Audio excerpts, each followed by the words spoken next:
Hilchos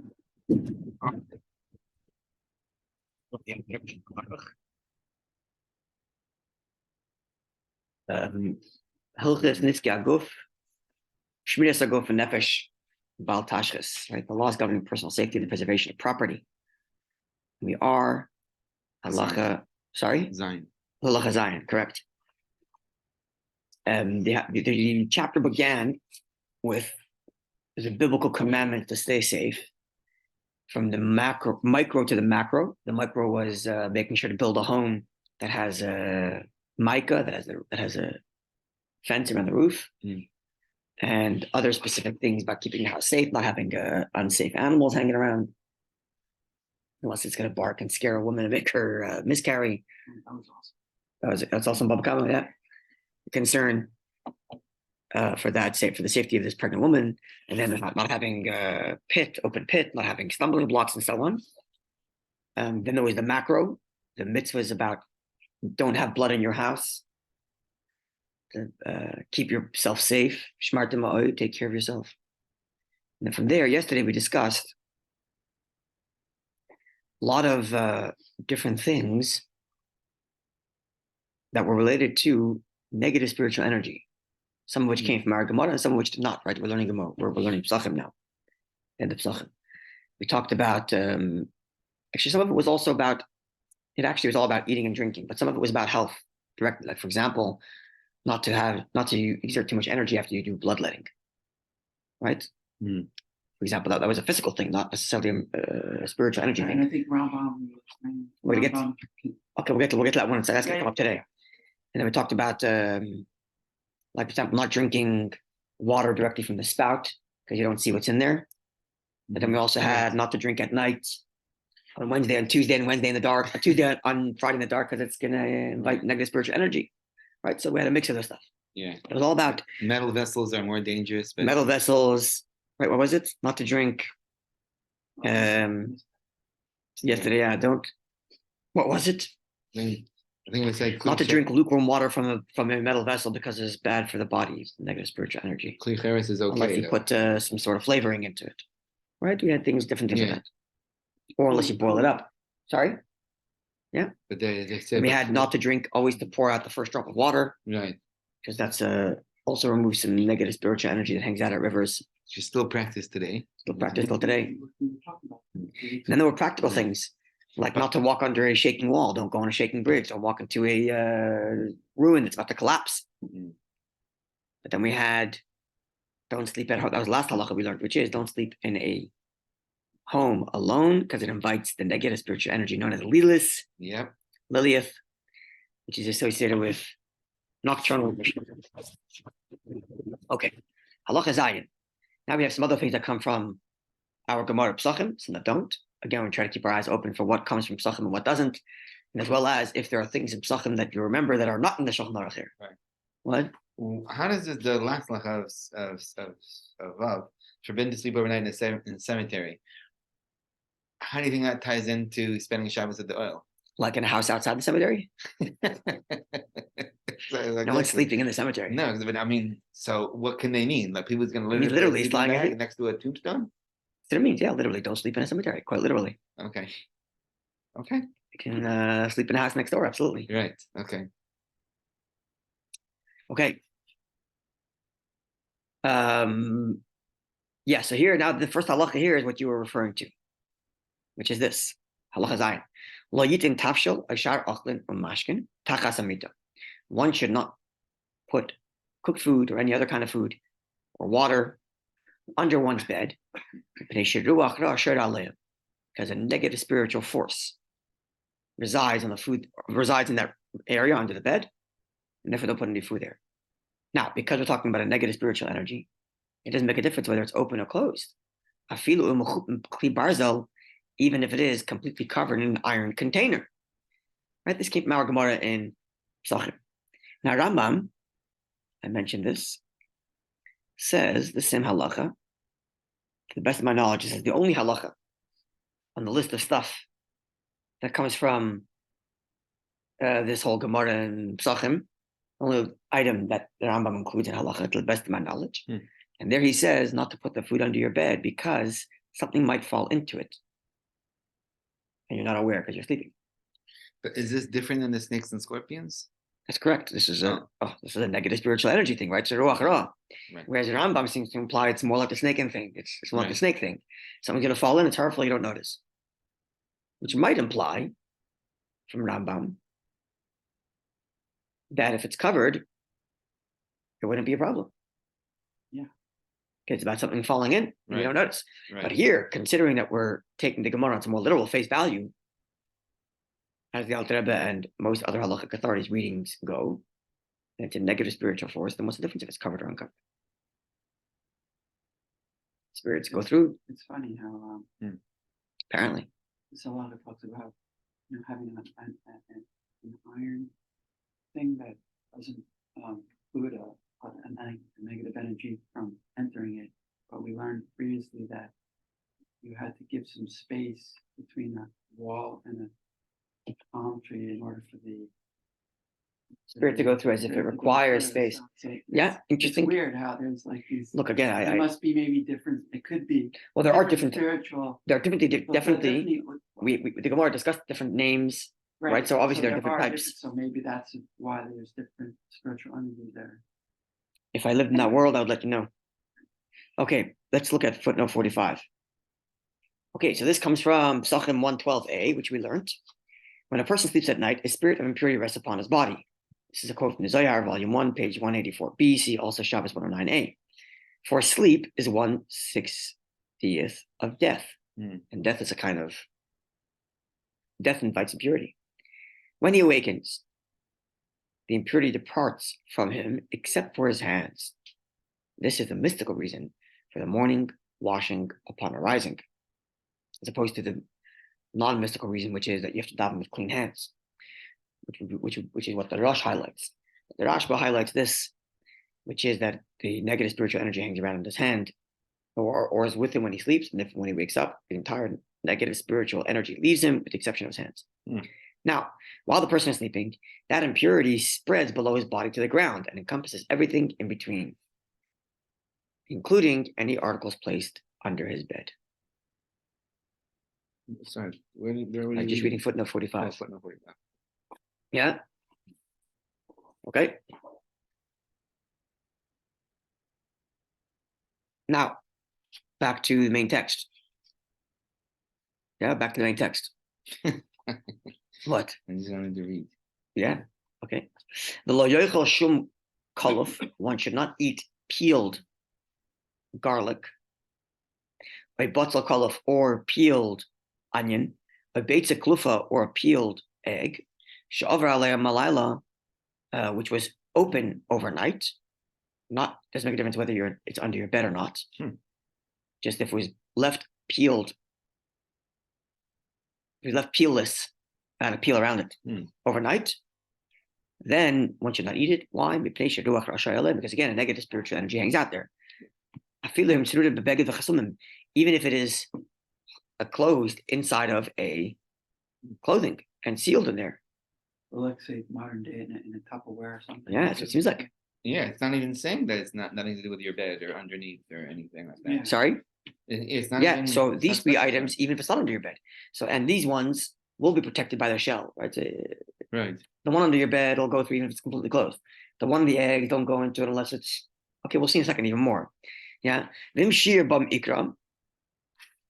Now, if you left some of the roots attached to the onion or there's three things: onion, garlic, and egg. So obviously not the egg here, but at least the onion and garlic has some of the roots attached to it. Which is like the hair that pops out of the head of the egg, the onion, or the garlic. Or you left a little bit of the peel. That would include the egg too. We told him it's permitted. That would be easier for the garlic. Same thing with onion. With the egg too. You have a little garlic, a little peel. Yeah. Yeah. A little shell, piece of shell on the egg. Yeah. So let's start from Margamara again. Wait, no.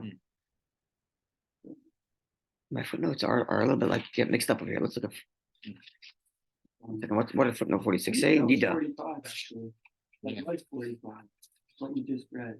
That was 45. I was supposed to be 40. That's what I read before. Yeah. Oh, but they mixed the order. Number got mixed up. Yeah. 46 is before. Oh, it's not. 45. It's not just my computer. It's there too. Yeah, it's here. Okay, got messed up. Yeah. Okay. Likewise. Wow. Yeah. Oh, sorry, That's why we do Negelbasser. Yeah, we read that before. Yeah. So that's 46. Yeah. Okay. Continuing. So that comes from Nida. It's not from our Gemara. This idea with the eggs and onions is from Nida, not from the Gemara Psachim. Okay. Back to my text. Likewise. Lo yishta mashkin mezugin she'over alein halayla. One should not drink Beverages. anything that was been mixed with water, right? A drink that's been Diluted. diluted. Right? You used the word once before. Oh, Mixed. reconstituted. Huh? That's a better word you used. Yeah.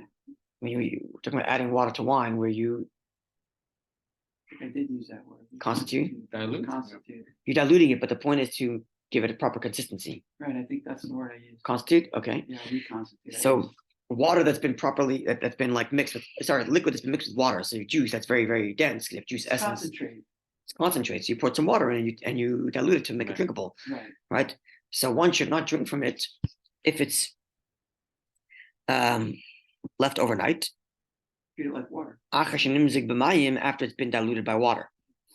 It's been reconstituted by water. What's the word they use here? They use the word mixed. Oy clean neser. This only applies if it is left overnight in a metal container or a clay container. Hold on. So now this could be a big sticking point. I think this is separate. One second. I think this is separate to the issue of a snake may have drank from the water. Because the snake won't touch. Because here, first of all, it doesn't say whether it's Flavored open or water. closed. Here it doesn't make a difference whether it's open or closed. And here it's specifically clay or metal. Here it's not. It doesn't make a difference between clay and metal here. Right. This is And a spiritual. It seems like this is a spiritual thing. not This is in a physical addition, Snake. right?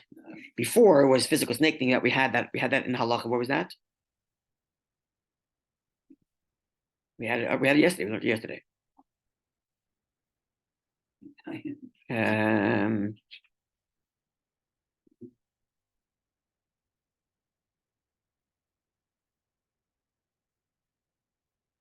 You didn't learn this? No? Because the snakes and scorpions didn't have it anymore? Maybe help me out here. Well, we wouldn't have it in this. This is the halacha. Just reading about pig. We had this in what's it here?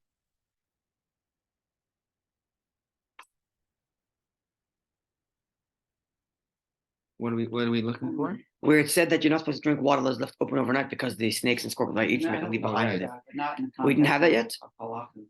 Not in halacha No? context. No. Okay, so maybe this We is the just same thing. started. We're Okay, let's see. almost at 7. Okay, fine. All right, so then the I have a question to point out. Yeah. So now, if we're saying that this halacha here, although one should not drink mixed beverages when they're stood overnight in the middle container, we were saying dilute. So this touches our previous Gemara. They were talking about fortified wine, how wine needed to be diluted with water in order for it to be drinkable. Okay. Right. So now, assuming that this was very common practice, people wouldn't just dilute it at the time; they would. Well, dilute you in know, so advance. don't leave it in a metal or earthenware vessel or clay Clay vessel. container was common. Sorry, A clay container was common. No? seemingly. I mean, you could picture people were pouring wine from jugs. Yeah, maybe. Wait, I'm sorry. Is this So if you can only keep do it. You couldn't do it in advance. It's like Question. I think they care. Yeah. I think That's like Wine- a big one. Let's keep maybe let's keep on going. Let's find out. All right. I'm sorry. Was this for uncovered? If it were covered, it would be okay. Where it doesn't make mention of the covered. Okay, let's see footnote 48. What do you say? I'm sorry. Does it discuss whether it's covered or uncovered? It doesn't mention anything about. So that's doesn't not mention an that here. issue. It's not relevant. It doesn't seem like it. It seems like this is an issue with negative spiritual energy. Okay, let's see footnote 48. Yeah. Okay. Stay with us. Otherwise, we have to learn together. We have to learn one subject together. Otherwise, It's we're gonna have, very funny, all these alert. and then we're gonna have cross-parallel conversations if we Right. don't Okay. share the Good. reading. Page 45. And we're gonna be repeating things and missing things. No. So, see page footnote 48. 48. Yeah. Sorry. Footnote See 48, you're right. Igros Kurdish volume 2, letter number 220, 233, and 234, which the Rebbe focuses on the apparent contradiction between this ruling, right, which says that you can't have water left Right. overnight in a metal container. Right. In the parentheses there. There's a contradiction between this ruling and the Altar's ruling in Orach Chaim, section 445519, where he states that water drawn for baking matzah can be kept in a metal container for several nights, which is actually Maim Shalanu. That's the best way to do it. That way the water has the right temperature and doesn't make the matzah, doesn't make the dough rise too much. Okay, so this seems to contradict.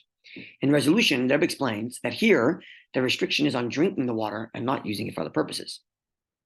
In letter number 234, so in other words, if you're using it for mixing with dough, it's no problem. It's about drinking specifically. So obviously, this is a question of negative spiritual energy. If it would be a question of if it's a question of poison, Right. then what's the difference? What you use it for? Poison is Right. poison. But you wouldn't want that spiritual energy in your matzah. You don't know how the spiritual energy works, right? So if the negative spiritual energy is mixed into dough, says the Rebbe, it's gone. Right. Okay. Right. And letter number in the same way, the negative spiritual energy doesn't hang out when there's a little bit of peel on the egg. Right? Yeah. I don't know what that means, but We're that's not what it says. experts in. Sorry? We're not experts in ruach. I'm saying we don't live in that real world. So we're Right. taking the word of our sages, right? We're trusting our sages that they have an appreciation of this, understanding. Okay, in letter number 234, the Rebbe addresses the issue of water being left overnight in a metal cistern, to which a parallel to our water pipes can be drawn. Drawn like that. Not, Ha. no pun intended. No pun intended. Okay, so like By the we drink Rebbe. from metal pipes all the time. We have water left overnight in our pipes in our basement, and we drink Yeah. it the next day. And the Rebbe offers two reasons for leniency. Number one, the cistern is connected to the ground, and thus the container is not considered an independent entity. So not left in a jug of it. Interesting. B, since the people at large disregard this directive, and the effect the matter concerned has on a person is more spiritual than directly physical, we can apply the principle, God protects the simple. Very interesting. I'm very lost. They were saying, considering that people aren't concerned at all with this matter about you're not drinking from metal containers that have been left overnight. So, and because the effect here is a spiritual one, not a physical one, not a material one, therefore, we can suggest that because the mass majority of Jews aren't following it, God must be protecting us all. Maybe that's why Rambam doesn't include these help. That could be why Rambam doesn't include these halachas. People don't follow them anyway. And that could also be why, even when you're reading all this stuff here, you have to ask yourself, do people keep it or not? Because of this Yeah, verse like in drinking Tehillim? I'm just water suggest- on sorry? Tuesday night. Because of the verse Show in me Tehillim? Psalm Hashem. It's a verse. Show me Psalm Hashem. Yeah. God protects those who, wholesomely follow Torah. Right. Right. So if the mass majority of Jews who are wholesomely following Torah are not following some item that seems to have some spiritual negative consequence, it's not a mitzvah in the Torah that says don't leave water overnight. Like the Torah says, don't mix milk and meat. Whether it has a negative spiritual energy on you or not is irrelevant. The point is that I told you not to. Right. Here, it's not the question. Here, it's the sages looked at this event and said, oh, this invites negative spiritual consequence, so don't do it. Says the Rebbe, but if over time the majority of people aren't doing it, then obviously there's a God's intervention to say, okay, we'll prevent this from happening, from affecting anybody. Which again, so it could explain why Rambam ignores much of it. It can also tell you that with all these halachas here, we also have to have a Masada. We have to have like a tradition that people keep them. And like, for example, spilling out the water. My parents did it. I know everybody does. I still do it. Pour out a little bit of water before I drink. Right? The Rambam says so? Does the Could we Rambam also say not the best knowledge. Should we also apply the idea that we learned about Sugos that and dreams? If you So I thought that I don't would pay put that here. attention to it, it won't As I was reading it, I was expecting that. As I was reading it, I was expecting that to come. but no. That's not there. Huh. So good point. Halacha ches. Zugais. Lo yitain. Yeah, halacha ches. Here we Lo go. yitain lechem tachas hashechim pnei. One should not put bread into his armpits because it's switch. It's not healthy. Not sanitary. Shakol zeas We wanna do ha'adam that anyway. Yeah. him sam hamaves. All human sweat is like poison. chutz, with the exception of sweat, facial sweat. Similar davar, a verse that kind of alludes to this notion, quote, from the sweat of your brow, you'll eat bread.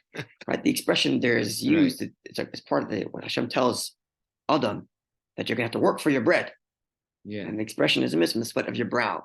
But the verse is kind of saying the spread of your brow you can actually eat, implying that the sweat in the face is not so unhealthy. So it's an illusion, even though the verse doesn't mean it that way. But yeah. Likewise, these are the kinds of things you should be teaching your kids. Don't put money in your mouth. Don't put coins in your mouth. There might be a residue of someone else's sweat, or what we call in English germs. Armpit sweat. Or whatever, just people touching it and tampering it full of germs. Just behind it, everybody's hands touches it.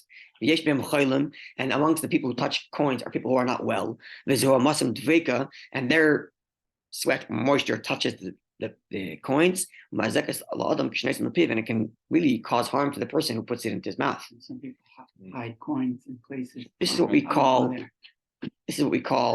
in English, in modern language, germs. Right? So quite literally, don't put your money where your mouth is.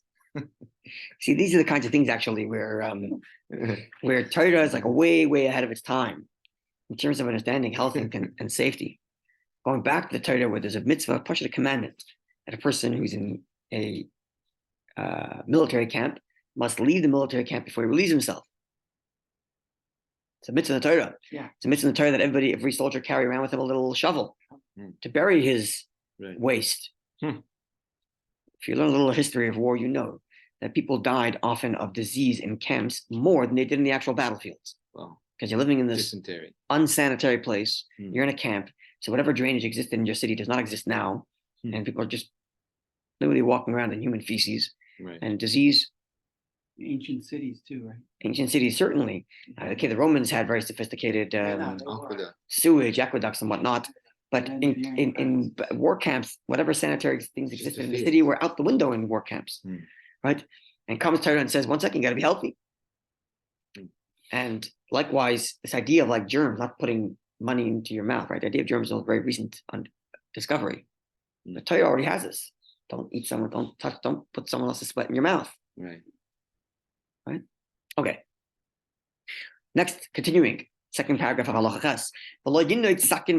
One should not insert a knife into a esrog, gadol, into a big one, where you can't see the pointy edge. Or inside of a radish, a person might fall on the pointy edge without noticing because he just thinks it's a regular esrog and die, God forbid. A person might sit on it. In other words, knife should not be in some inconspicuous place in which a person might come in contact with it.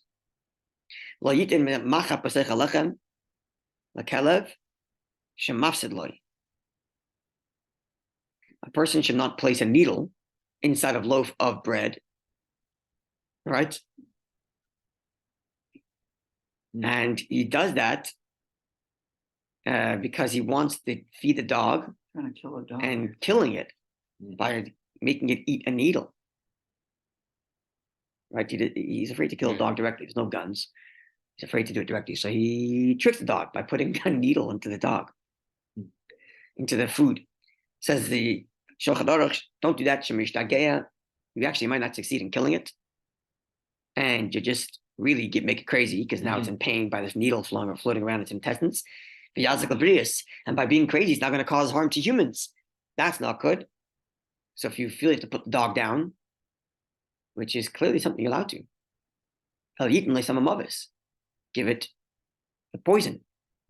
There are times when you have to put a dog down, right? A dog is causing harm to humans around it. You got to put the dog down. So now he's going to try to kill it in this strange way and causing more damage. So you got to make sure it's quick and easy and painless. And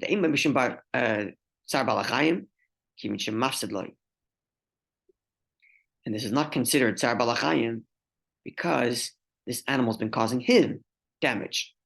Okay, tsar balachayim. Tsar balachayim is one may not cause unnecessary torture to an animal, with the exception of if that animal is causing harm to you. It's part of the exception. Let's look at footnote 51. Since the dog is causing him a loss, he's allowed to kill it, and as such, the prohibition against causing pain to animals does not apply. So I guess- If the animal belongs to someone else, does he have? to Well, no, you can't do that. compensate? But sorry, Yeah, probably has to pay him compensation for the loss. who has to pay who? I'm saying maybe. Maybe the guy who owns the dog has to pay the other guy who got hurt by his dog, Right, if he got hurt, yeah. for sure. right? Yeah. And then the court would probably instruct him to put the dog down. Mm. This is modern day law too. Yeah, If a yeah. dog bites a human, you put the dog down, right? Yeah. The law, it's modern day law too. Okay, now halacha tests. It's a longer halacha. Let's begin. But a lot of it comes from our Gemara. Lo yavar ish ben shnei nashim. A male should not walk between two females. Lo isha ben shnei anashim. Nor should a female walk between two males. A woman between two men. Mipnei sheruach ra shaira. Doesn't mention an issue of modesty. Just says that negative spiritual energy is between them. But this was in our Gemara. wasn't This was. Yeah, it is. Yeah. it? Yeah. Footnote 52. Ben Ishai, year 2, Parshas Pinchas, section 17, states, footnote 52, that if two or more men are walking between two women, or if there's space for more than 4 cubits between the two women, the prohibition does not apply, right? This is based on our Gemara when there's more space, right? The same would apply similarly to 2 or more women walking between 2 men. Continue the halacha. Likewise, a dog, ben shnei bnei adam, walking between 2 humans, by adam, or a human, echad ben shnei klavim, a human walking between 2 dogs. Likewise, a date palm tree. The date part is not, to the best of my memory, is not in our Gemara. Our Gemara spoke of palm trees in general. The Alter Rebbe says date palm trees. You alluded pointed to that out at the it time. may be, date palm. Yeah, from here. Some suggest, as the Gemara says, even a pig also, one should not walk between 2 pigs. And others say, same thing is true of a snake, walking between 2 snakes, as it includes negative spiritual energy that can be harmful to the person. This is halacha that is certainly observed till today, not to walk between 2 women. Okay, we'll stop here, continue more tomorrow. Again, lots that comes from psachim. Wow, thank you. Have a wonderful day, everyone. Yeah. It's a very, very interesting set of halachas. Yeah. Yeah, they are. Yeah, I think Because they're the observance should really be, it seems to me, based on common practice. Go around and see how people do it. But how? How would you know? Yeah. How Talk do you to know your what's rabbi. practice and what's not? Talk to your rabbi. Really? Okay, wonderful day.